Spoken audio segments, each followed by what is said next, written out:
Judy was boring. Hello. Then Judy discovered ChumbaCasino.com. It's my little escape. Now Judy's the life of the party. Oh, baby, mama's bringing home the bacon. Whoa, take it easy, Judy. The Chumba life is for everybody. So go to ChumbaCasino.com and play over 100 casino-style games. Join today and play for free for your chance to redeem some serious prizes.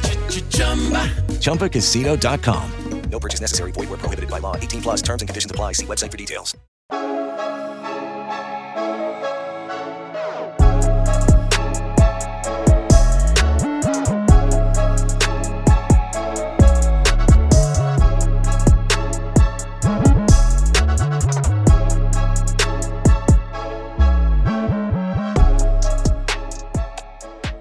Hi everyone, welcome back to the Social Media Derby. Before we get into this week's episode, it's going to be a bit of a short one. Obviously, the season's ended. But before we get into it, for those of you watching on YouTube, please subscribe to the channel, like the video, share if you can. Drop your comments down below. We're going to be talking transfers, some Euros predictions, so plenty of opportunities to get involved. And for those of you listening on Spotify, Apple, or any of the other podcasting platforms, please follow, give us a 5-star review if you can. All of that stuff helps with engagement and the algorithms. But yeah, before we get into the episode, how you doing, John? You all right?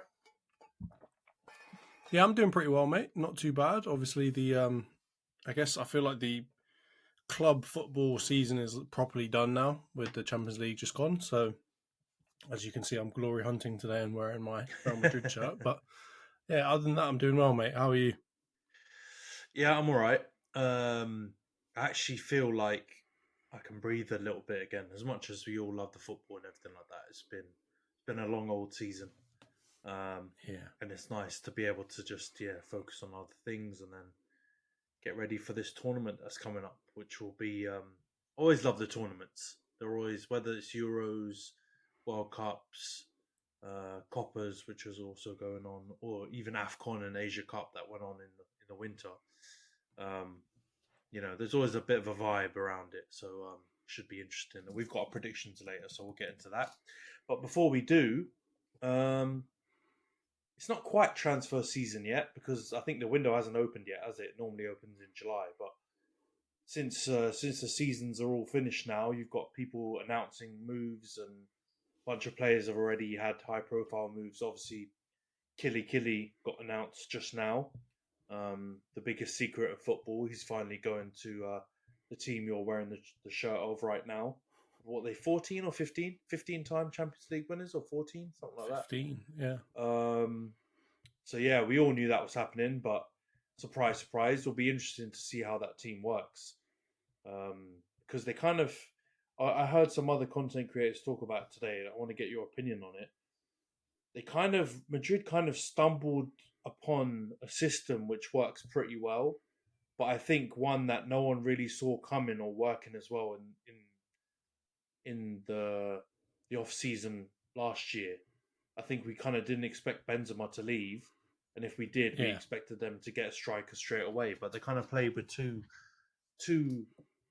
inverted forwards and a diamond midfield with Jude at the top of the diamond, and none of us really saw it coming. But obviously, they've won La Liga and Champions League double, so it obviously worked. But quickly, before we get into our team's transfers, how do you think that's going to go? Do you think he's going to fit Madrid like a glove, or do you think Mbappe is going to cause issues? I mean, I really don't know, because I could see it going both ways. I'm inclined to say that it will work just because I think Don Carlo is the best person to really get a team of Galacticos to actually play together and work together. But I do think there's going to be some losers out in that system. I don't know if everybody from the current team is going to continue to play as much as they are playing this year. Obviously, Joselu probably going to be one of the biggest losers of this whole situation, but surely he saw that coming, so shouldn't be massive surprise. But I think that from the La Liga perspective, they're probably still going to go on and batter people, just because I think that competition-wise, Barca's still in the mud, still looking like they're going to be in the mud for a while now. But I think from like the concept of are they going to go and win a bunch more Champions Leagues, I think that is up in the air. I don't know if it will immediately gel. What do you reckon? Yeah, no, I agree. I think it's going to be interesting because all the noises, if you've been watching or looking at social media since the announcement, all the big hitters at Madrid have basically expressed like you know a very welcoming joy that Mbappe's joining, Mm, and that could mean a lot of things. It can obviously be PR and all that kind of stuff, but I don't know if they've got the egos at Madrid to kind of fight against Mbappe. And I think it really helped. I'll tell you what, it really helps that a couple of the old heads are still knocking about because I think true. if they weren't there, then I think it could go sour, or it could be a repeat of what's happening at PSG with Mbappe kind of wielding too much power. But I think Modric's still there, Alaba, Rudiger, Nacho, the kind of old guard that still exist in defence, Courtois. All of these guys are wise in the tooth. I don't think they'll let Mbappe come and just start ruling the roost and kind of being kind of a bit of the diva that he's become at PSG. So I think it will work. And like you said, they've got the manager, they've got the ownership, they've got the talent in the squad. To be honest, to be able to kind of Yeah. overcome any issues anyway. So I would lean towards. Obviously, it can go left, as it has gone left for him at PSG, but I just think this is going to be the moment where his club career comes to fruition, and he kind of does kind of deserve it. He's one of the best players around, if not the best player out right now. So it's kind of weird that he's never achieved anything on a European level. But I think Madrid are a leveler, so I'm pretty sure it's going to work out well. But yeah, it should be interesting to see what happens at least with the formation because there's no way they can play the same formation unless they Yeah. drop Rodrigo, or I don't know what they're going to need to do, but they're going to have to play around with it, I think. But anyway, let's get into our team's transfers because it is silly season and we're being linked with loads of players, both of our teams. Interestingly, a lot of our players being linked with moves as well. Mm. So I think both of our squads are going to probably be in for a bit of a clear out. Hopefully United more than Arsenal, but I'm seeing a lot of rumours about Arsenal transfers as well, players leaving the club. Let's get into you guys first on inbound. It's quite widely reported that you guys are going to be looking to try and get a new striker in the summer. The main player who's been linked over the last week or two has been Benjamin Sesko from RB Leipzig. I think even Fabrizio was saying that basically he's going to decide before the Euros, and Arsenal are the most heavily linked club to him. So, what do you make of him? And would you prefer him? Because I mean, the other players linked have been Isak, obviously at Newcastle, but that's kind of been a bit of a softer link. I think that's the player that's like the fans' favorite, but I think in the press it hasn't been as widely reported.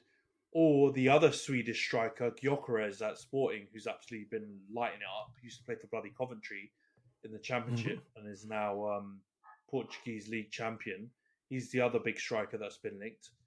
First of all, like I said, what do you think of Sesko, and would you prefer him over those other names, or who's your preference? So I think from the perspective of like I watch the Premier League and I know Premier League players better. Obviously, Isak is probably top of my list, but I know the price tag that comes along with him. So from the perspective of wanting my team to have money and to not break FFP rules and pull a City all the time, basically, I don't mind the idea of Sesko. Obviously I've managed to look at some highlights since this whole link, and I know him as an FM baller, which I'm sure is not doing him the as much service as I should or justice as I should in terms of his actual ability. But he looks like he's got the tools that I really want from a striker, right? And I think the main one I can see from him is he looks like a pretty deadly finisher.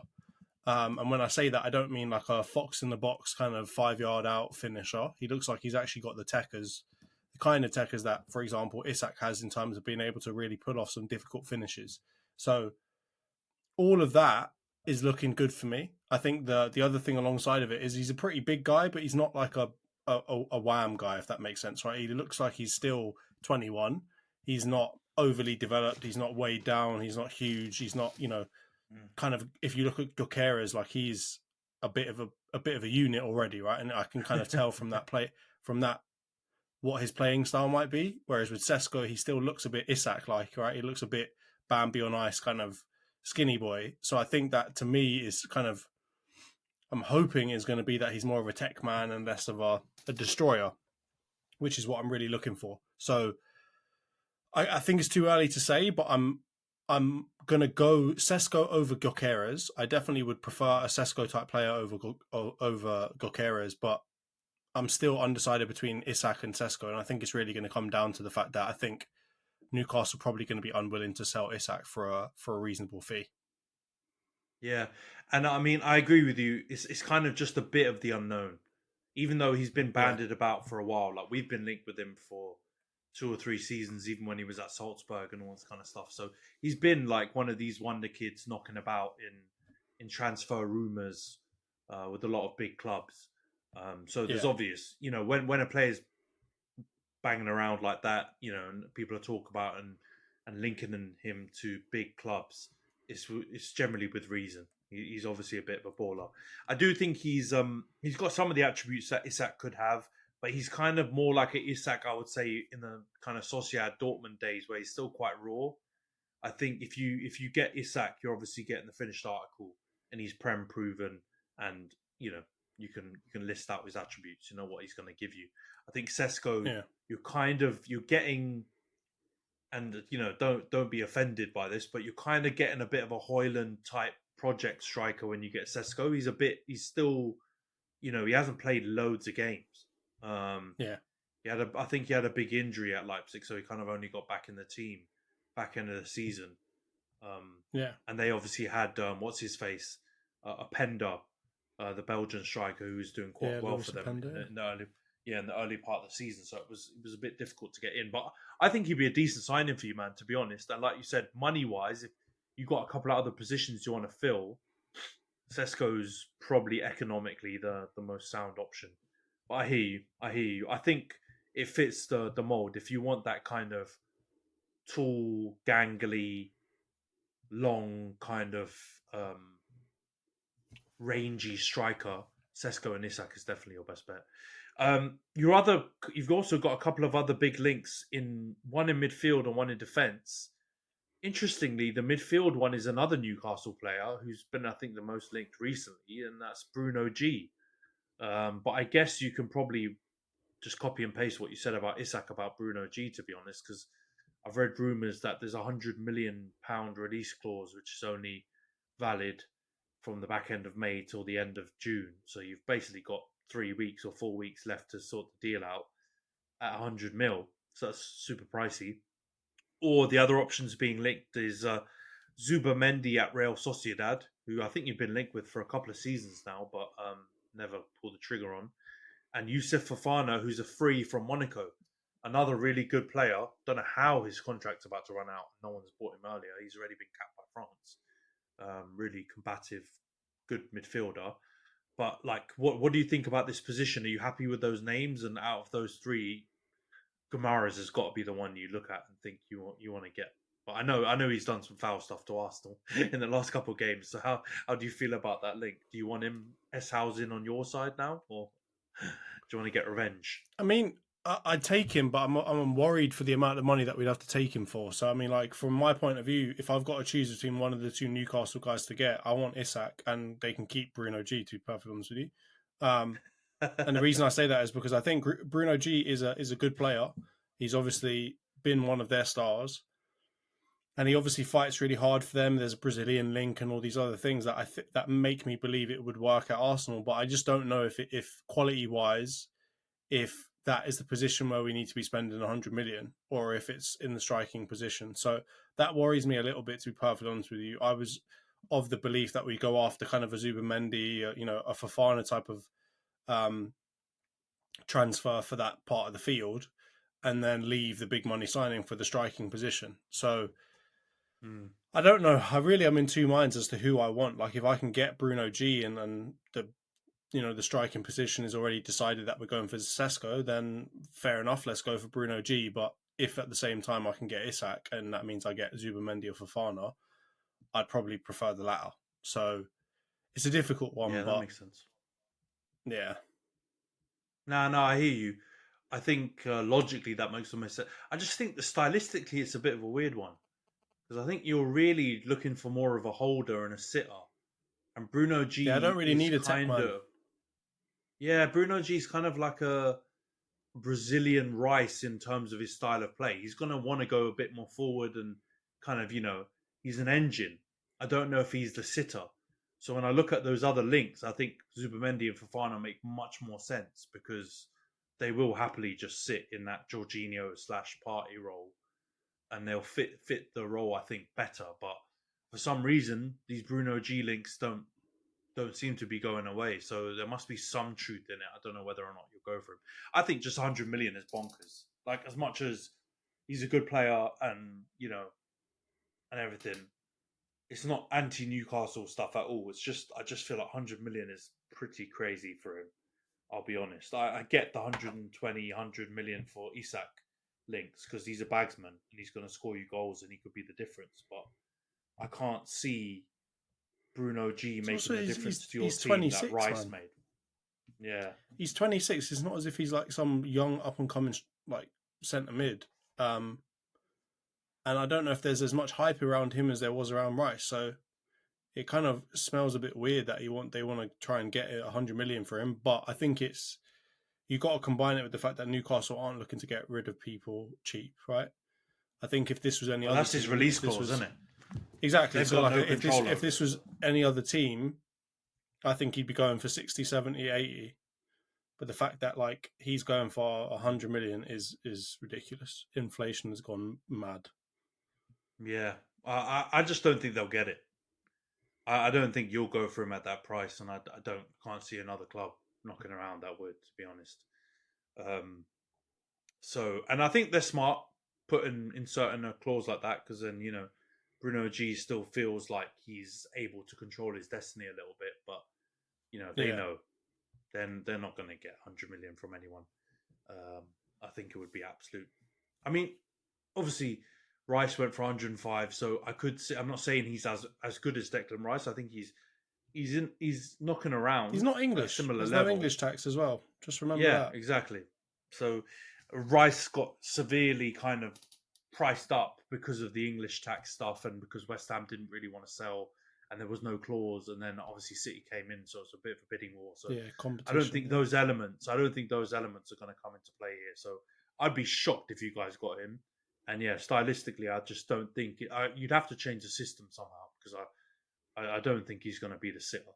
And you're then losing something if you drop Rice back now that you've seen what Rice can do going forward or box to box.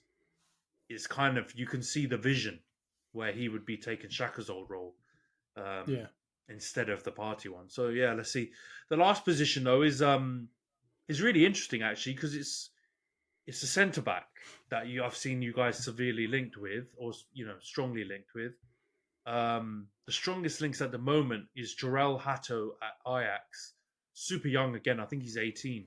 Just broken into the team this season. Can play centre back or left-sided centre back. So I think that makes a lot of sense to go for him, considering your other fullbacks and kind of their journey to being fullbacks. Might mark the end of Zinchenko, to be honest, which I think you might be happy about. I would be happy about if I was an Arsenal fan. But then there's also links to Murillo at Nottingham Forest and Diomande at Sporting Lisbon. Both really good centre-backs, especially Murillo. I think he's looked really good since he's joined the league. But I guess you don't know that much about Hato, right? I don't know that much about him other than he's a FM baller. And I've watched a few clips of him and he looks very young, but he looks like he's got potential. But what do you make? First of all, you happy with centre-back or do you think another position should be... I do like the idea of trying to reinforce that position and kind of build for the future, right? So I like the idea of a Hato, even Diomande. What's he 20? Murillo's also still young. I think he's 21, 22, even though he looks like a fully grown man. So all three of them, I'm cool with those kinds of links, because that's the kind of, if we're going to buy a centre back, that is the kind of centre back we need to be buying. We need to buy a young player that knows he's not going to come into the team immediately. That's going to have to develop in the background. The Hato one is, I don't know. There's a lot of things about Hato that kind of remind me of Jurriën Timber.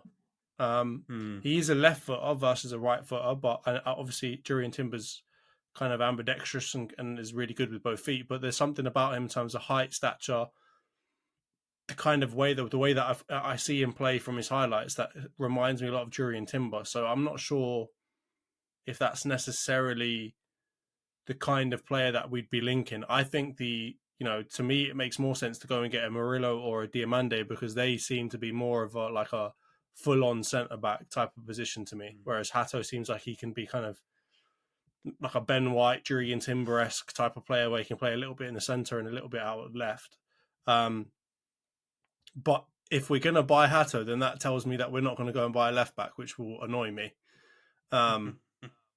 So I don't know really where to stand on that one, because Hato to me seems like a kind of different profile to Murillo and Diomande. So if it's Hato that we end up with... Step into the world of power, loyalty, and luck. I'm gonna make him an offer he can't refuse. With family, cannolis, and spins mean everything. Now, you wanna get mixed up in the family business. Introducing The Godfather at ChumbaCasino.com.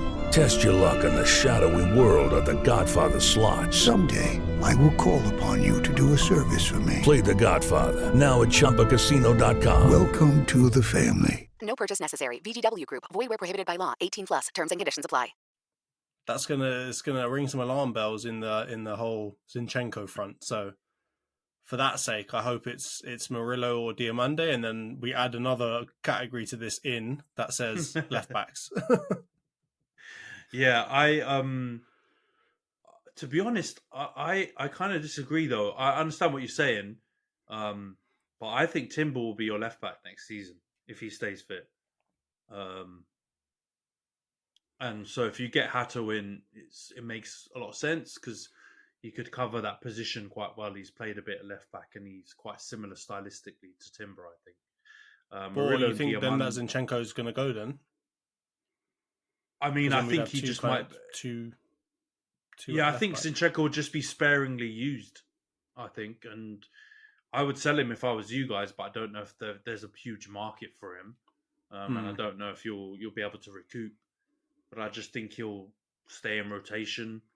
And I wouldn't lose sleep or tears over him. I think Timber at left back would fill me with a lot more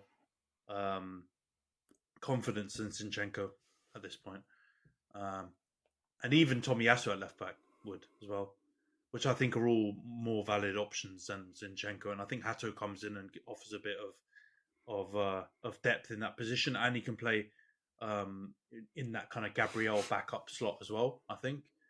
So I just think it's a versatility thing, because I don't know how many players you'll get this season, man. In this transfer window, I think you're going to spend big in those other two positions. Even with outgoings, it's going to be hard to go and get a couple more players in. So I think you might be at 3 players. So I think in that sense, getting Hato makes a lot of sense. And he looks like a good player, man. He looks it's young. He's really young. So you're taking a bit of a gamble, but it's not like Ajax churn out rubbish ballers. Unless you're United. Yeah, unless you're United, everyone else seems to be getting ballers from them. So I'm sure you'll be fine. All right, let's get into the outgoings then, because there's quite a few players, but we've whittled them down to 3, which I think we can have a little bit of a chat about. The big ones in the last few days has been around Emile Smith-Rowe going to Fulham. I can't really remember what your opinion was on selling or keeping him, but how do you feel about that? I think the quoted fees were like 15-20 million. Would you be happy with that deal? I can't say I would be happy with that deal, to be honest with you, because I think I know that he's injury prone, but I think from the quality that he's shown in the Premier League already, I wouldn't say that he's super far off of the quality of other players other English players that have been going around in that position, right? Like from my point of view, he's already had a season in the Premier League where he got more than 10 goals or 10 goal contributions, right? So he's already kind of proven from an output perspective that he's able to do what he needs to do, especially at the time he was not in a very good Arsenal team. So it would kind of sadden me to see him go for that low of a fee. At the same time, I think I've told you already, right? Like we can't keep having him, Fabio Vieira, all of these dons in the background as kind of like the next Odegaard. And I think if I've got to get rid of one of the two of those based off of age and based off of like injury profile and so on, maybe it is Emil Smith-Rowe that I get rid of. But I don't know. I'm in mixed, kind of mixed feelings about this one because I think Fulham is a good team for him, to be honest with you, because Fulham is a team where I think he can really shine. I think their manager's really good. I think they could get the best out of him. I think he would get regular football in the Premier League where he deserves to play. So it's a hard one for me, but getting rid of him would hurt because he's got his own song. He's been a big fixture of this Arsenal team in terms of just his stature, even though he hasn't played that much for us. So it's a tough one, but I think we at very least got to get more money for him, man. Can't let him go 15, 20 million. Yeah, I hear you. I just think he hasn't played enough. That's probably why I think the fees dropped that low. I think I remember Villa were in for him for like 35 million or something a couple of seasons back, off the back of that 10 goal season that he had. So I think it's fair. I mean, I know you would want more money for him because you kind of can see maybe his potential more. But the fact he's barely played and he's been so injury prone, it does kind of make it a bit of a risk for the buying club. So I can see why it would be kind of that kind of range. I think his potential's through the roof though. So it could turn out to be a mad bargain, but there is risk involved. I guess the thing with that is it's just kind of a straight shoot, isn't it? Either sell Smith-Rowe or sell Vieira. I think those are the two.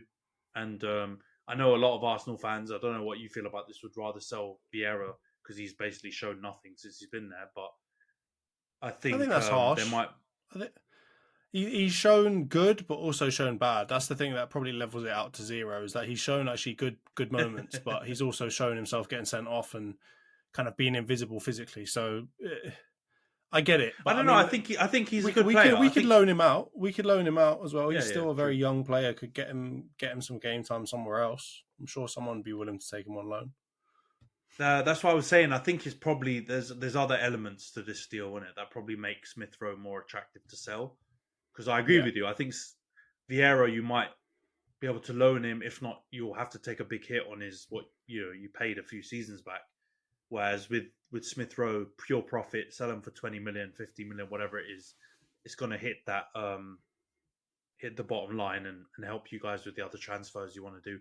Also, don't forget you've got to buy Raya now, 27 million or whatever it is. So that's a transfer that's going to go through now as well. So there's other outgoings in terms of your cash flow that might make more sense for Smith-Rowe. The other two players, we'll combine them quickly, that have been heavily linked with departures. Aaron Ramsdale's been linked with Newcastle. Newcastle, I feel bad for Pope, man. They've been linked with Ramsdale. They've been linked with Trafford. It's quite clear that they are looking for a new goalie now. Pope didn't get a look in at the back end of last season, even when he was back fit. Dubravka stayed in, so this is a bit of a no-brainer. I'm guessing you'd be happy to sell Ramsdale. I mean, Raya solidified himself now, right? So get the money and go. I guess so. Yeah, I still think. I mean, if we get rid of Ramsdale, who's our backup goalkeeper after that? I don't know who it is, but it's not somebody that fills me with a lot of hope. If we can't name them, it's not good, is it? Yeah, exactly. So I mean, I don't mind if we've got to get rid of Ramsdale at the end of the day. If a bid comes in and we got to use that fee to support some of our other transfers, then go ahead.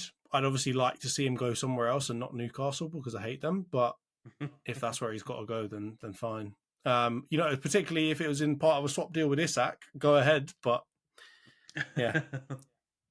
Otherwise, you don't want to help them out. Otherwise, I don't want to help them out at all, really.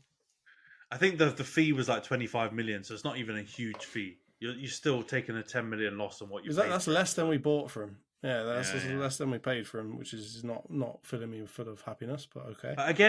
But again, I mean, if players don't play, these buying clubs can come in and be cheeky, can't they? Like that's the whole point of like I've read stuff about Sancho, and we'll get to United in just 1 second. But why Hmm. the loan has been beneficial is because at least he's playing games.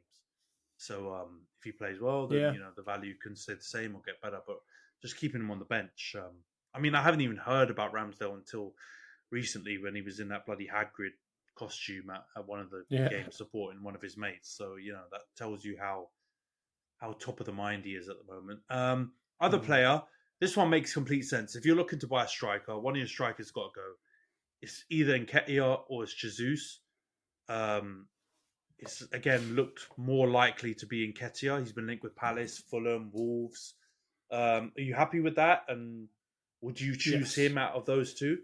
That was so quick. Yes. The answer to both those questions is yes, and I don't think I need to talk about it that much because him going out is the best sign I can get that we're going to go and buy a proper striker.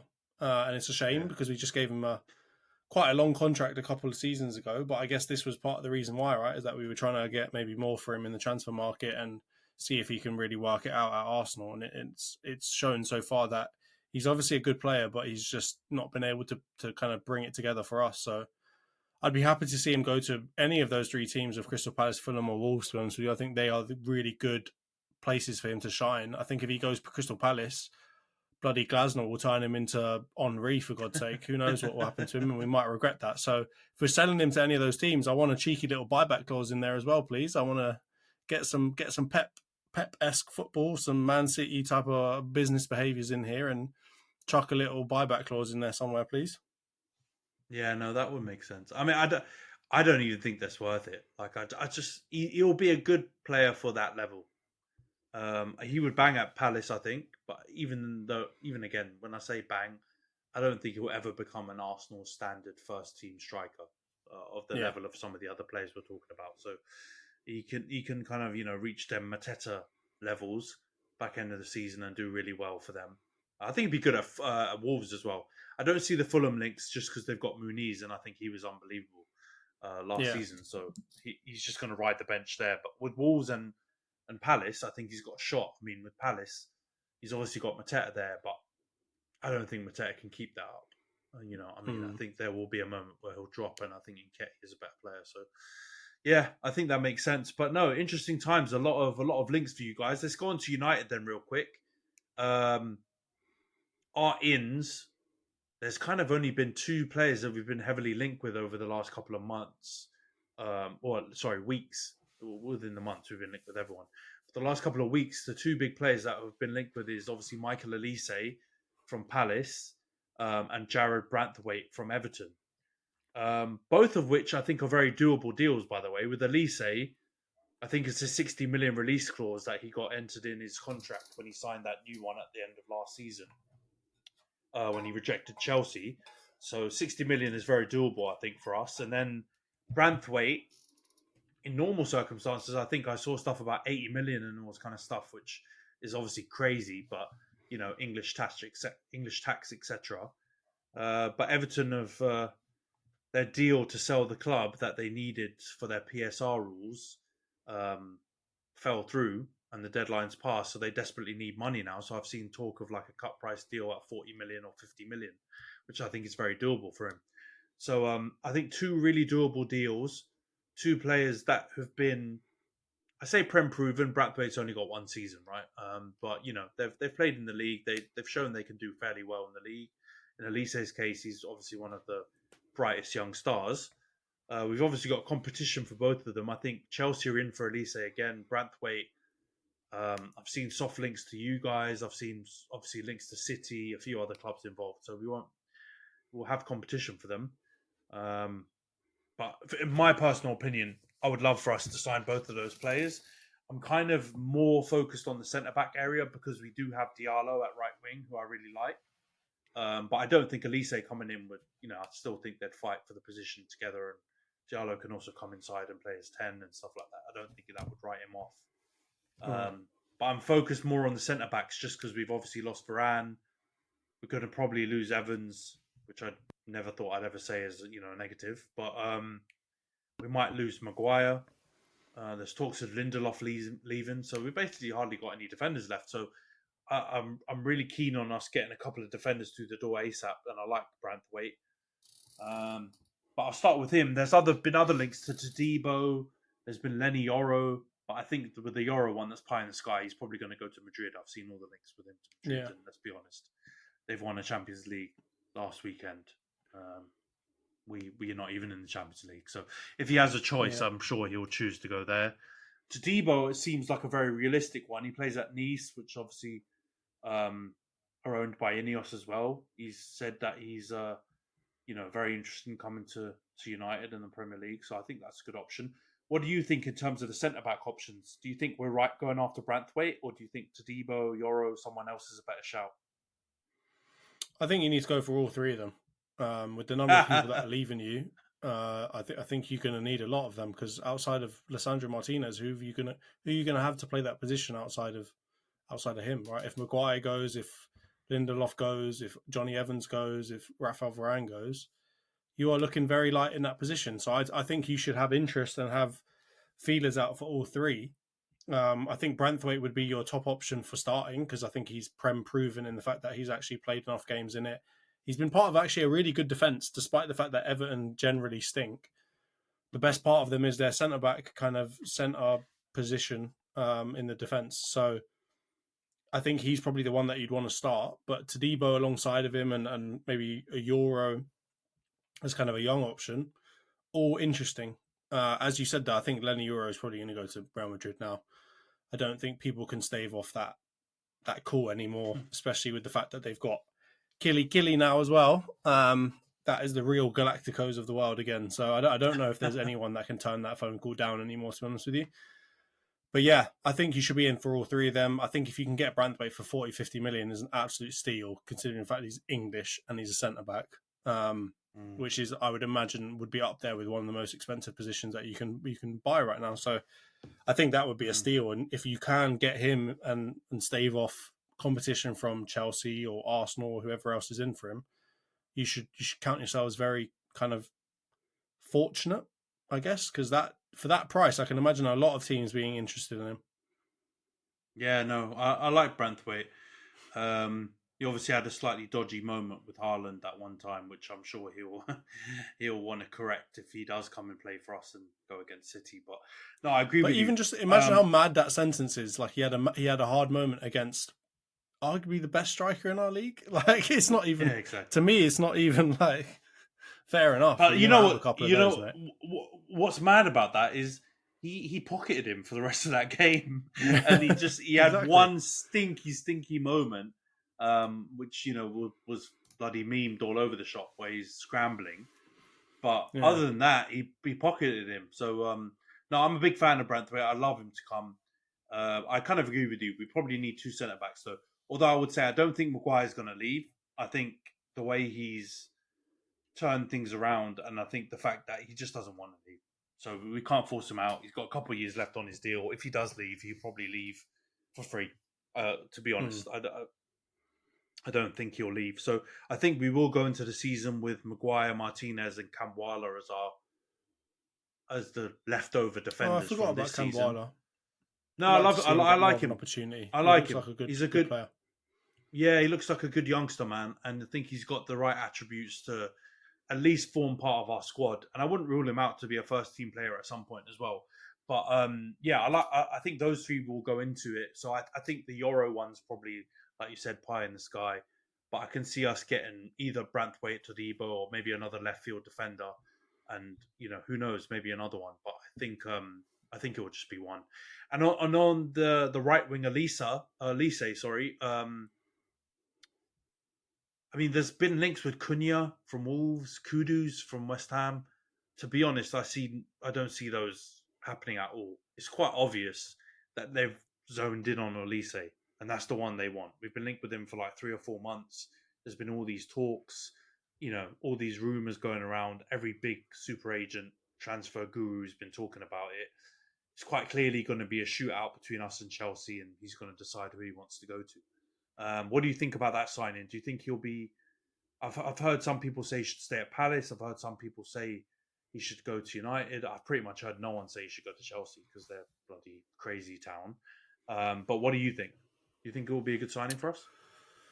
I think it would be a good signing for you. I think he's on to bigger things, isn't it? As his old Instagram DMs that got leaked said he was going to be. He's Going to on the to bigger Prem, things baby. now. Yeah, so I think he should try and look for a move. I think Palace are on the up, though. I will say that. I think they are going to be a better team than they've historically been as long as Glasner's there. And if he can stay fit, I think he would be an important part of that. But I can understand the allure of, making that move. Because I can't remember how old he is, but I think he's not like 19, 20, right? I think he's, 22-ish? 21 turning 21, 22. Okay, so in that case, I could see him probably, wanting to make a move to a slightly bigger club now. Feels like he's been at Palace for a while, so for some reason he just feels older than 21. But yeah, I think it would be better for him to go to United than it would be to go to Chelsea, because I think in Chelsea they've still got options in that spot. I think they've still got a lot of uncertainty now with the new manager, etc., etc. Whereas if you go to Man United, you're going to have, it's crazy to say, but a little bit more stability. So I think of the two, if I'm him, I'm probably going to go to United. I think if I'm United, I think I would prefer Kudus, though. I'm going to be honest with you. I think he matches the style of play that you guys play a little bit better. That's not to say Olise is not a great player. I just think if I was if I was Man United, I'd probably go for Kudus over Olise. The only other thing to think about, really, the reason why is I think Kudus is probably a slightly more complete player at this point, right? A slightly more I wouldn't disagree proven. I would agree. I would agree. Yeah, I think Olise had a really good season last year. I think his numbers were crazy based off of the amount of games that he actually played. But I'd probably say Kudus is a more sure bet from my point of view. But I think if Man United end up with any three of those players, of Olise, Cunha, or Kudus, you'll be happy, because they're all good players. As much as I dissed Cunha before, I think he turned it around, all mate. good players. He Yeah, to be fair, I only just said he couldn't after finish, and then he turned into a bagsman. But I didn't say he was a bad player. But anyway, I mean, I don't blame you. You weren't alone. He was missing a lot of chances when you made that statement, so it made sense. But he kind of it all clicked, and then he started banging in goals. Weirdly enough, though, I agree with your point, but I actually think Olise, for the mere fact that he is different, and I honestly believe he would fit much better with Højlund. He loves to cross the ball. He's a lot more of an assister and a provider than I think some of the wingers that we currently have. And I think Kudus and Cunha are a little bit more in that mold.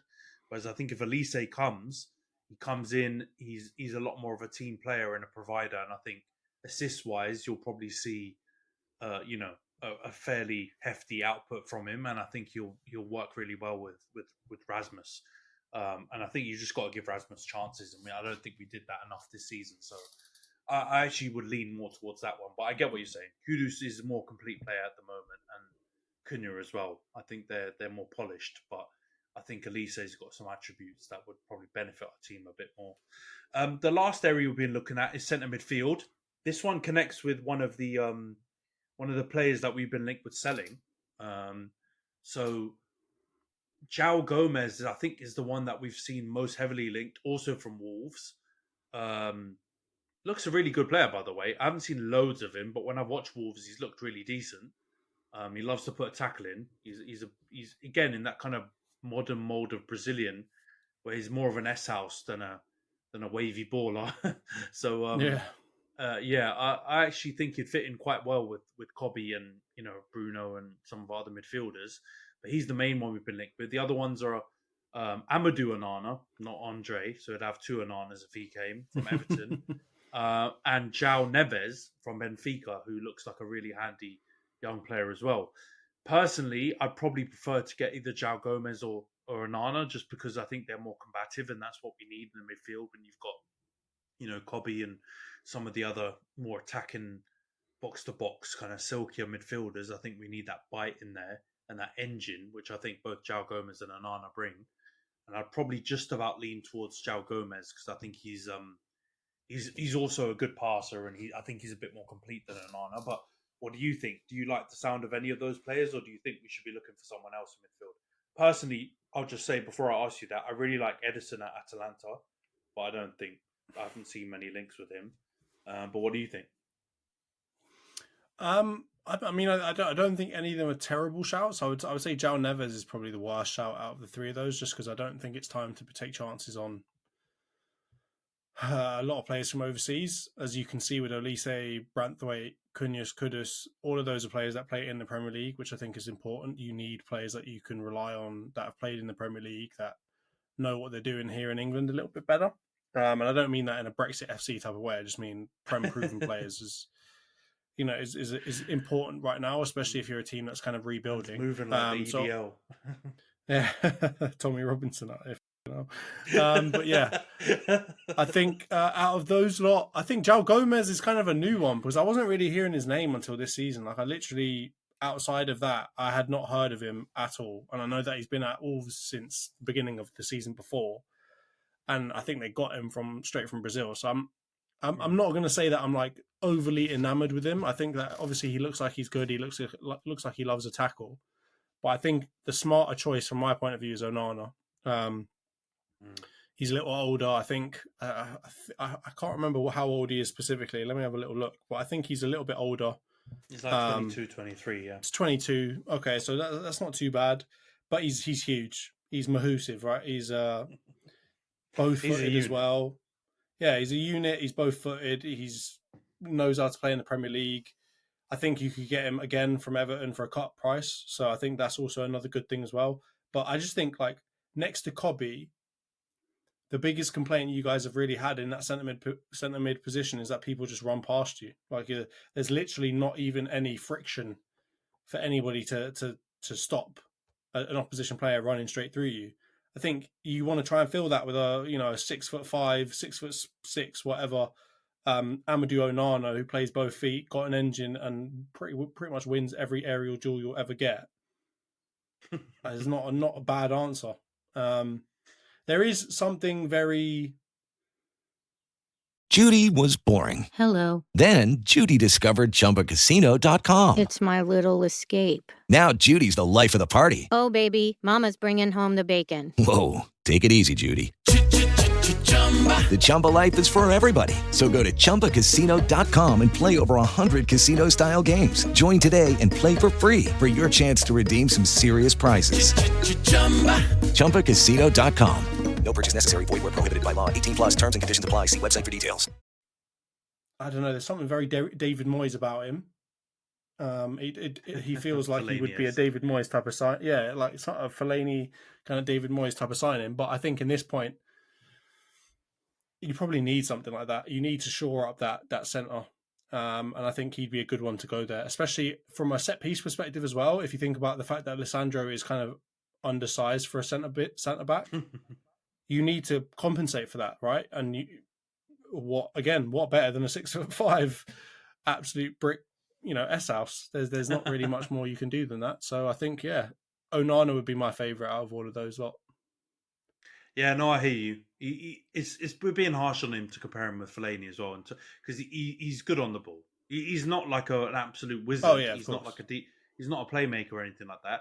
But he's handy. He'll get the ball down. He's got good control. He's got good touch. You can do the 5-yard passes to the Cobbys, the Brunos to go and drive the ball forward.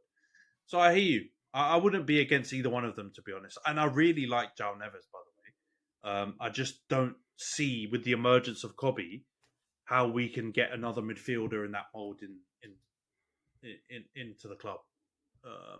If Bruno left, which is a nice little segue to what we're going to talk about next, then I could see us moving for someone like a Neves potentially. But without that kind of change, I think we've got enough of that kind of player already. We need more of the physical, combative, engine in the midfield, and I think Onana and Gomez are a better fit. Let's go on to the outs then. So some interesting ones. I've seen rumours really quickly. We'll get the first one out.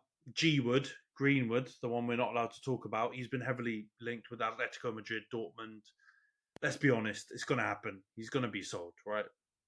We're not going to dig into it for too long. The club have decided. I think a lot of the fans are accepting, open to it. Just want the saga to be over. Let him carry on with his career somewhere else and let us move on. I don't expect you to have a different opinion, so I won't. We won't get into it. I think let's just wipe our hands of it now and keep moving. The Sancho one is interesting. I haven't included it on this little docket that we talked through, but he's obviously still linked with Dortmund, but they can't get the money up. He says he'll come back to us if Ten Hag leaves. I kind of just want to sell him anyway, regardless if Ten Hag stays or not. I just want us to, get past this whole saga. I've basically had enough of it. It was kind of annoying after, we watched the game together, obviously, but after I was scrolling through Twitter and you see all United fans sticking it to Sancho and everything like that after he's lost, it's kind of just boring now. Just get past it, and I prefer to just sell him and move on. The other two big links that we all talk about, though, Casemiro linked to Saudi. I've heard crazy shouts of 77 to 90 million pounds deals to Saudi, Al Nassr and the clubs in Saudi offering that. I'm going to ask you, but I think I know your answer. Would you sell Casemiro for that? Of course, I'd sell him for half of that. You're not going to get much more use out of him, right? Unless you figure out another way for him to play or another position for him to play in where he basically doesn't need to offer any defensive work at all. There's no way that you're going to keep him, right? Because, what did you buy Casemiro for? A lot of it was for the defensive work. If that's no longer part of his skill set, his attacking work ain't that good for you to be keeping him. So I think if you get a deal from Saudi, utilise his name, utilise the fact that he's won the Champions League a gazillion times and sack him off. I think that's the right business move, and I'd be absolutely, picking up that phone, saying and then putting it down and just like having a party, popping, poppers, champagne bottles, whatever. I would, as quickly as you can get Saudi to sign that deal is better, I would say. Straight into DocuSign after the call puts down. Exactly, I'm sending out that Adobe documents as soon as physically possible. Honestly, mate, when I saw those links, I was rubbing my eyes, thinking, surely there's a decimal point gone missing in these numbers. 77 to 90. Like I said, like you said, I'd take a third of that. Like I'd literally just get them off the books. If you can fleece some team, abroad for way more than we paid for him and get his huge wage off the wage bill, honestly, it'll be one of the best deals we've done in decades. Honestly, going back to Alex Ferguson days. So I no hesitation. I think the time has come, and I think he will leave. I don't know if the prices seem outlandish, but I think he will leave. It's like the Varane deal. I was having a chat in one of these United fan groups that I'm on WhatsApp that I normally use to try and get tickets and stuff. And, having a bit of back and forth with a couple of guys on there talking about Varane. I'll be honest, I didn't want Varane to leave. He's left. What the reasons are, I don't know. Logically, it seems like they've tried to get him off the wage bill because he was on a huge wage packet. Also, I've heard this stuff that Ratcliffe has come out and said about Casemiro and the Varane deals, saying that they were his least favourite deals and the ones that he criticised publicly for being bad deals, spending huge amounts of money, transfer fees and wages on older players. And that's not the approach he wants United to have going forward. So I'm not at all shocked to see firstly Varane leave and then now Casemiro link them with a move away. I think it's almost certain that he's going to try and flog those players if he didn't like the deals in the first place. I think that deal's going to happen. Who knows what the fee will be? I'm praying for that amount that I quoted just now, though. That would be beautiful. The other player linked, this one makes me slightly sad. Wouldn't make Nash, your good mate, sad, though, to hear, is Bruno Fernandes linked to Bayern Munich and Saudi. And Fabrizio Romano came out saying his agent's been speaking to top clubs and they're waiting to see what's happening with Ten Hag and the project before they decide. I'll get my opinion out on this first. I don't want us to sell Bruno. Especially not now. I wouldn't agree with giving him a huge, long bumper contract, but I don't agree with selling him right now. He's our only creative outlet. We've got a very young team around him, especially if we sell Casemiro, we've let go of Varane, and we let go of all these other players. We need him to stay.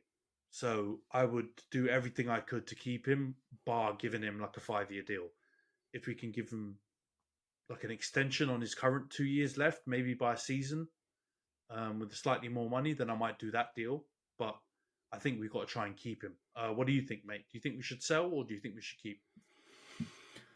I don't know. I'm in two minds here. If Saudi come in with some of the figures that I've been seeing of like 160 million or whatever, you should take that and you should sell him, because you can get a hell of a lot of midfielder for 160 million. If it's for what I would consider to be a significantly lower fee, if it's going to come from Bayern, the team that just got Harry Kane for under 100 million, like they're not going to come out and give you 160 million for Fernandes. So if it's that price, I'm going to say no. If it's under 120, 130 million, which I would consider to be like a crazy fee for him, I would say no, keep him. He's a big part of your team, as you say. He's your creative outlet. He is kind of the heart and soul of that team. Even if he's a bit ratty, he's kind of the heart and soul of it. So he's our rat. Yeah, he's your rat. He's your master splinter. But I think those numbers out of Saudi just can't be right. But if they are, you've got to take them.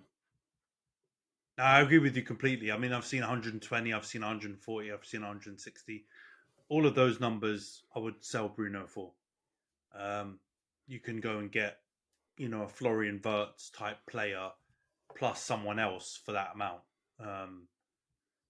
And set up your team for the next 7-8 years with probably a more suitable player for the way we want to play going forward. But as I said, for now, I would keep him.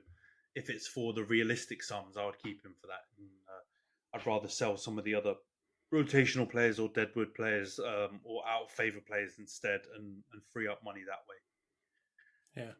But all right, let's get on to our special segment of the week, Jonts. Obviously, the Euros are coming up in a few weeks' time. England are involved. We're obviously in England, probably going to be supporting them. But there are, some other really big hitters qualified for this year's tournament. Got France, Germany, Netherlands, Italy, Spain. Who else am I missing? Portugal. I mean, Belgium are there. Portugal, yeah, obviously. So yeah, it's a really strong pool.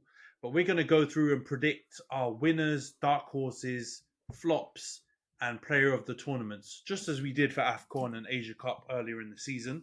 We're going to do the same thing here. So again, we've got to specify with a few of these, yeah? Winners speaks for itself. Dark horses. So, the dark horses one, I think what we want to do is pick someone who the bookies don't have as one of the favourites to win the tournament. So I believe the favourites are England and France, right? Are the two main favourites. Pretty much, yeah. I'm just double checking now if there are anyone else. Germany and Spain are really kind of like the second batch under England and France. Yeah. Okay. But I think just like we did with AFCON and Asia Cup, we're not predicting dark horses to win the tournament necessarily, but we're picking dark horses to go deep and to maybe, exceed the expectations for them. So yeah, obviously don't pick bloody, Germany or Spain to win the Euros, because that wouldn't really be a dark horse if they're in, second tier in the favourites. But, it could be someone who gets to the semis or something like that. Flop speaks for itself again, and player of the tournament speaks for itself. So let's start with your winners, Johns. Who do you think is going to win the Euros this year in Germany? All right, I'm in two minds about this one. I'm going to go for the team that I really, really want to win and I think could win, but I don't know if they necessarily will, and that is going to be England, mate. I'm going for the Three Lions. Come on, England. Let's win this. Let's do this. You know what I mean? Mbappe can't have the best summer of his life. He can't be going to Real Madrid and win the Euros. No choose one. Yeah, but I mean, with that one, then just chat on that point for a second. What do you think is the real obstacle for England winning the Euros? Because a lot of people would argue it's one of the best squads we've had in years in terms of the pool of talent. What do you think will be? Why do you think it's not an absolute tap-in? I think we just got a really poor head-to-head record against the best teams in the world, and I think that's mainly the fault of Gareth Southgate in terms of the way that he wants us to play. He kind of invites on other teams to play how they want to play against us, and we kind of sit back, kind of wait for an opportunity instead of really going on the front foot and putting it to another team. And I think creatively, attacking wise, as you say, our team is the best it's ever been, and the fact that he refuses to utilize that, and he kind of relies more heavily on our centre backs and our defenders in this kind of like holding pattern type of football that he wants to play against the big teams is the major reason why we end up always kind of losing out, because instead of going and putting another team to the sword, we kind of just wait and rely on lucky chances here and there. And I don't think you can break a funk that we've got when it comes to big international tournaments through like waiting for luck. I think luck comes to those who really go out there and try and do something. And that's where you see teams like France, Germany, Spain, whoever else, they get a lot of, it seems like they get a lot of luck, but I think it's also because they're really trying to do something with the ball and they're really trying to do something with the match. So yeah, I don't want to leave it up to penalties because we've got no bottle. We need to be going out there and smashing teams off the park. And I think the reason why I do think it could happen is because I think we're due a slightly easier draw. So I'm hoping we get a slightly easier draw and somebody else knocks out France on the way to the final, and then we get stuck with I don't know. I'd have more confidence with us against like a Netherlands or a Croatia, one of the kind of dark horse teams that might find their way to the final. I think that I've got more faith that we could win, and that's kind of the way I'm working through things in my head. If I talk about England winning the Euros, yeah, no, I think it makes sense. I agree with you as well. And I mean, what you said about luck is totally true. I've heard some really interesting takes on Real Madrid today about obviously them winning the Champions League, the team that you're wearing the shirt of. And I think you can't take luck away from some of Real Madrid's victories as well. But they've kind of earned their luck because they go for it. And they suffer, I think is the word I've heard constantly to describe them. When they're not playing well, other teams are on top of them. They dig deep and they don't just crumble. And then you obviously get a bit of luck once you get through that. So we need that for England to win. But I would argue that the last Euros we kind of had some of the pieces fall into place that you just described. France got knocked out earlier by Switzerland. We got to the final with a relatively easy run. The only difficult team we played is Germany, and we kind of spanked them. And then we had Italy at home, and I don't think it was the best Italy team ever. So, it's the heritage that gets them through. It's like Tony Cruz. I think Carragher managed to get a little minute with him, and he said, how do Real Madrid keep doing this? And he just said, we don't lose finals. And that is I think the mentality that England don't have. And I think, I agree with you. Last Euros, we probably had our best chance to do it. And I think that was where we were probably closest to being able to do something, right? And that's where I'm saying, if we can do that again, hopefully the cards just fall in place and we can beat a team like Italy, or we can beat a team that's not a France. But I think if we come up against France, man, I don't want to be relying on bloody Kyle Walker to deal with Mbappe again. Not the way he dealt with Kobe, let's put it that way. Exactly. Had to get that in there. It's been a couple of weeks, but still very proud of my team for battering those scumbags. All right, makes sense, man. I thought you might say England or France, and judging the number of times you've worn your England top on this pod, I was thinking you were going to go for England. Come on, England. No, for me, I've gone for Germany. And I'm kind of doing it a bit out of stubbornness because I've heard a lot of people talk absolute fraff about how they're rubbish and they're just a disaster of a team. People that have said that haven't watched them over the last 2 months or 3 months. In the last couple of international breaks, they've been absolutely cooking. They beat France. I think they battered Netherlands. They've been absolutely spanking teams. And bear in mind, those teams played their full-strength teams. Mbappe was playing when they beat France. Virgil van Disney and all those guys were playing when they played Netherlands and beat them. They looked really good. And I was saying it to you off camera the other day. Nagelsmann has got his claws into that young team. And he's going to cook. It's in Germany. They've had a real stinker in the last couple of tournaments. They're due a turnaround, and they've been looking very impressive recently. So they may not win, and they may just fall short because I do agree France, England are a little bit further ahead. but I would not be shocked, and I'm gonna go for the home advantage and say that Germany are gonna come through and win. I do think England and France will both get to the semis though, so by that logic, Germany beats either one of them in either the final or in the semis. But again, I don't think that's impossible. Wirtz and all the Leverkusen lads are coming off the best season of their lives, invincible in the Bundesliga. They've got loads of other really strong young talent, and then a bunch of older, more mature S-houses in defence. That kind of combination has led to a lot of trophies and international trophies in years gone past. So I'm going to go for Germany, man. What do you think? Do you think I'm on the budge, or do you think? No, I think it's possible, but I will say that they're currently drawing to Ukraine in the 85th minute in a friendly. It's a 0-0 right now with them and Ukraine. But I will say that their team right now, the team they've put out for this team is terrible. Or not terrible, but they took off like Musiala, Wirtz, Gundogan, Havertz. They took off pretty much everybody at half time. So I'm not crazy. I'm not going to put too much stock in that. But at the same time, I will say that England are currently beating Bosnia 3-0. So, you never know what might happen. But no, I think Germany, home field advantage, I agree with you. Everyone's overdoing it way too much. Like, they did stink for a while. But I think people just, as a result, have not been watching them. They've been just expecting them to continue to stink. And I think, as you said, they've had some good wins over some really big teams, which is more than I can say for England. So, if there's going to be anyone to not do it to do it that is not England or France, I think it's them. And I think Nagelsmann is going to get that team absolutely purring. Yeah, I think people are underestimating that. Sure, look at the teams, look at the players, but why when we look at club football do we emphasize managers so much, but when it comes to international football, just completely disregard them? Like, I honestly believe it's a couple of minus points having Gareth Southgate.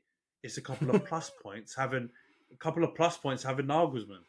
Like, let's be honest. Like, the managers also play a big role in this, and I think tactically, like you said, he's going to have them purring like nobody's business. So yeah, let's ignore the Ukraine part. You can cut that from the edit. They might go and win. Who knows? They might know. They might go and win. Who knows? Yeah. All right, let's go on to dark horses then. Who's your dark horse for the tournament? Portugal. I'm going for Portugal. I don't know if they're necessarily considered to be a dark horse, but I'm going for them because I think. Hello, it is Ryan, and we could all use an extra bright spot in our day, couldn't we? Just to make up for things like sitting in traffic, doing the dishes, counting your steps, all the mundane stuff. That is why I'm such a big fan of Chumba Casino. Chumba Casino has all your favorite social casino-style games that you can play for free anytime, anywhere with daily bonuses. That should brighten your day a little. Actually, a lot. So sign up now at ChumbaCasino.com. That's ChumbaCasino.com. No purchase necessary. VGW Group. Void where prohibited by law. See terms and conditions. 18+. There's something about them that, I think they're primed to be the kind of Croatia of this tournament, if that makes sense, right? They're the one that's no one's really paying attention to too heavy. They've got class in that team as well. They've got absolute class players in that team. So I don't think you can underestimate that. I think, I don't know, there's so many parallels I see between them and Croatia. I think they play together well as a team. They've got absolute techie ballers in that team. They've got, I guess, experienced players as well. Like I'm going to go for Portugal. I just don't think like a team like Italy or I don't even know if you consider Spain to be a dark horse, but I don't think any of those teams are really going to shock us. But I think Portugal have the ability to do that. I'm going to have to get a VAR check on that. How can you have Portugal as a dark horse? They're bloody class, mate. Really? They could easily win. Where have the bookies got them, though? I don't think the bookies have got them in a top 5. Have they not? That would feel let me have a absolutely little bonkers. Have a little look in the meantime while I say mine. But I mean, I don't disagree with anything you said. I just think having them as dark horse is all right, cheeky bastard. I think you're giving them a bit too much credit based off of how well they've done previously. They've won a Euros not that long ago. But that's not the point I'm talking about. I'm talking about the last however many tournaments. Like, how well have they done? Not very well. Well, not the last Euros. I'll give you that. They're the 4th favourite. All right, you keep All right, waffle no, I'll and let come- me figure out what I'm going to put next. Who I'm going to put in this instead of them. All right, let me do mine while you God. try and scramble because you've gone for bloody Portugal. I'm going to say Hungary. And it's not because I'm Yeah. slightly hungry right now, although I am a bit. It's What a because hipster they... pick that is. No, man, they beat England 4-0 like not that long ago. And they beat England away as well. And I don't think they're going to win. No chance.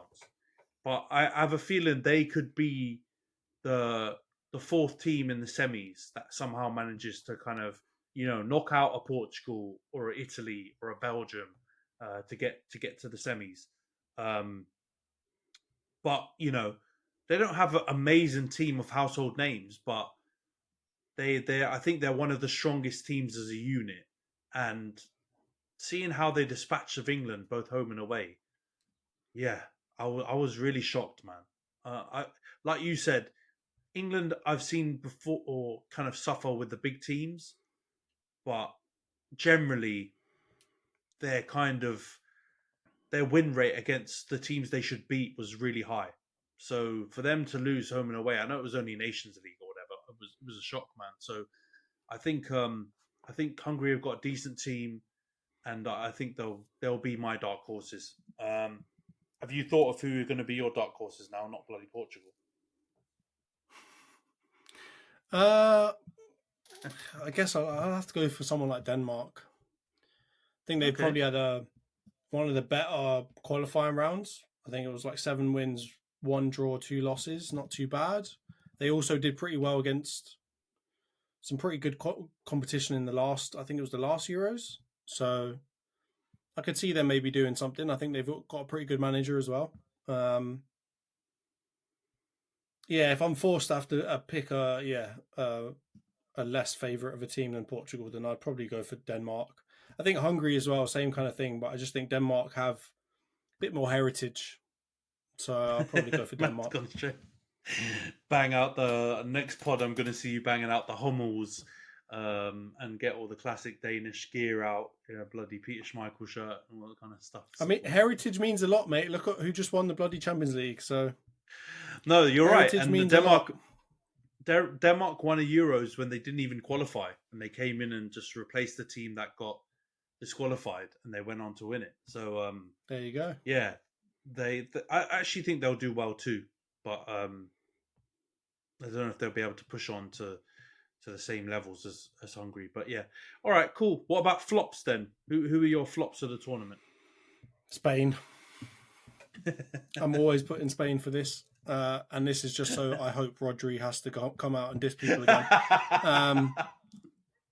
I'm going for Spain because we went and watched them against Colombia and they were massively underwhelming. I think they obviously didn't put out their best team ever, but I think, man, when you hear the name Spain and when you think about who they've got in their team and all of that, it's just like they should be a way better team than they actually are. And I think they've got a bit of a Botley type of gene in them right now. So I'm going for Spain, but I'm sure after saying this, they'll go and win it. So we'll see what happens. Nah, I actually, have you seen their squad? I think you're onto something with Spain. I think they're going to stink out the joint. Their manager, whoever he is, the squad he he's picked, made some wild picks, right? Honestly, some absolute stinkers in there. Bloody Jesus Navas is in there instead of Pedro Porro, mate. Like honestly, yeah. you remember that time when De Gea was one of the best goalies in the world and they just wouldn't pick him, and they were playing that other Don from bloody Bilbao or whatever it was. Like, yeah, they're always on some funky stuff, and it generally comes back to bite them on the arse. So, yeah, I think you're onto something with them. I've actually gone for Netherlands though, and the reason why is I actually think they've got a decent squad, and the squad's building back to being quite a strong team. But the key denominator, I'm going back to managers. I've got no faith in Ronald Koeman, and the last time he was a Netherlands manager, I'm pretty sure they stank it up as well, because they've been kind of doing this thing where it bounces between Louis van Gaal and then it goes to Koeman and then it goes back to Van Gaal and then it goes back to Koeman. Whenever they've done that, Van Gaal has generally done decent with his teams, got to the semis, got to the quarters, obviously in the last World Cup. But whenever it's bounced back to Koeman, he's always done absolutely balls. So, and I don't believe in him as a manager. I think he was decent at Everton when he first came in, but every other job I've seen him at, Barcelona, he was stinking it up. So I think he's going to find a way to drag Netherlands down, and they're one of the tournament favourites, and I don't think they're going to get anywhere near it. I think they'll be lucky if they get to the quarterfinals. I think they'll falter, and I'll put all of the blame at Ronald Koeman's door. All right, let's go to player of the tournament then, John. Who do you think is going to be the player of the tournament for you? In line with, I guess, the team that I picked to win, I am going for Harry Kane to be the player of the tournament. I think it's going to be. I'm not going to say it's going to be his last Euros. I don't think it'll be his last major tournament. I obviously think that he's going to go to the World Cup and so on, but I do think it's going to be like, you lot all making fun of me because Bayern did so terribly at the, in the Bundesliga. I'm gonna show you lot that I'm still balling out here, and I still broke records this year. So I have a feeling that if England are going to be the ones that go on and win it, he's going to be the one that is favourite or in line to be player of the tournament. I could easily see, obviously, like if Foden really takes over and Southgate sorts out how he wants to play, and he allows Foden to be the focal point of that team, I could see Foden also doing the same kind of thing, because he's clearly got that kind of clutch gene in him where he scores in big games a lot of the time. Not so much in the most recent game that you played, but he has done it previously. So I'll probably go for Kane, but I could see Foden winning it as well if Southgate figures out how to play, which is a big if. Yeah, I hear you. I think on the England side it would probably be Kane. I think the other shout might be Bellingham.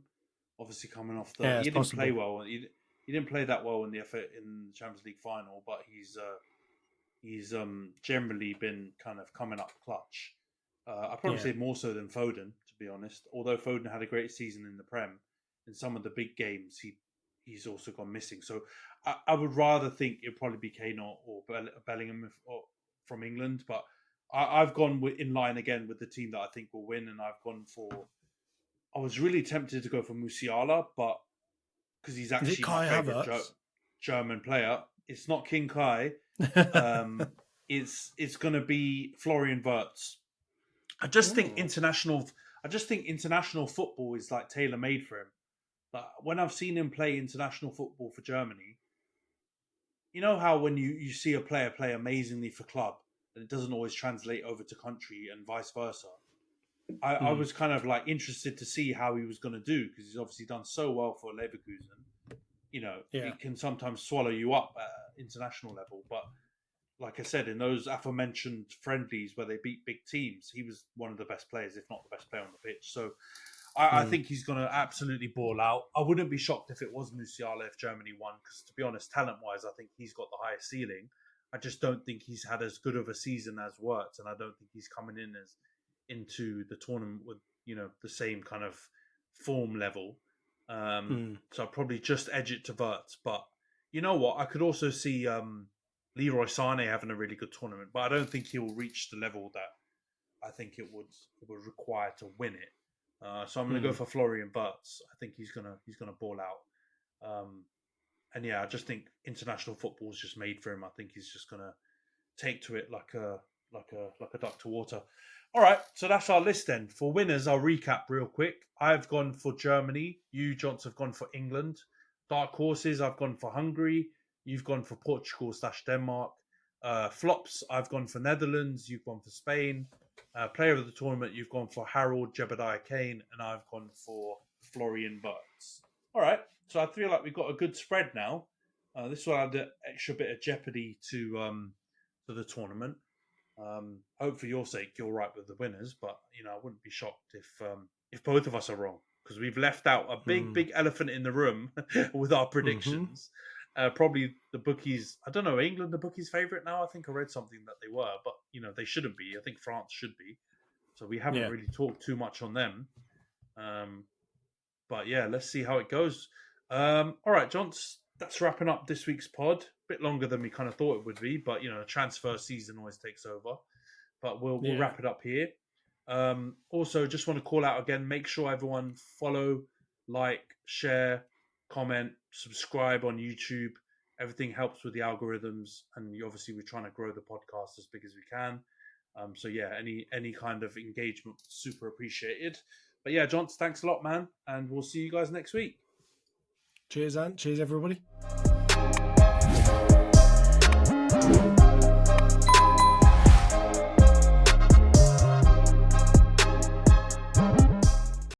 Sports Social Podcast Network.